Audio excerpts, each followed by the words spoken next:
సనిగే వాళ్ళకి ఏమవుతుంది, brain damage అవుతుంది. ముందే బుర్ర అంతంత మాత్రం, అది కూడా పోతే ఎట్లా. Complaining ష్రింక్స్ your brain. చూడండి, హిప్పో క్యాంపస్ అని ఒక లోబ్ ఉంటుంది. ఆ హిప్పో క్యాంపస్ లోబ్లో ప్రతిసారి ఒక దినానికి ఒక హాఫ్ అన్ అవర్ కానీ కంప్లైంట్స్ విన్నా కానీ, కంప్లైంట్స్ చెప్పినా కానీ ఈ హిప్పో క్యాంపస్ ష్రింక్ అయిపోతుందంట. ఆ హిప్పో క్యాంపస్ ఏం చేస్తుందంటే ప్రాబ్లమ్ సాల్వింగ్, సమస్యను ఎలా పరిష్కరించాలి కంట్రోల్ చేస్తుంది. న్యూ మెమరీస్, జ్ఞాపక శక్తిని కంట్రోల్ చేస్తుంది. మూడోది లెర్నింగ్, ఒక కొత్తది నేర్చుకునేదాన్ని అక్కడ ఆ ప్రాంతం నుంచి కంట్రోల్.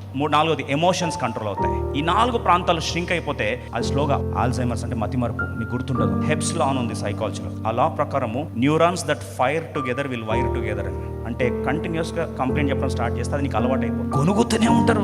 చూశారు అట్లాంటి వాళ్ళని? మరి దాని బదులు ఏం చేయాలి? స్తుతి, ఆరాధన. అనుమతించిన ప్రతిదానికి ఒకటే, అంతా నా మేలుకే, ఆరాధనేసుకే, అంతా నా మంచికే, చిత్తములకు తల వంచితే. ఈ పాట పాడుకుంటే చాలు, స్ట్రెస్ పోతుంది, బ్రెయిన్ కాపాడబడుతుంది. కాసింత జ్ఞాపక శక్తి దేవుని కొరకు వాడబడ్డానికి దేవుడు మన అందరి కృప దయచేయును గాక.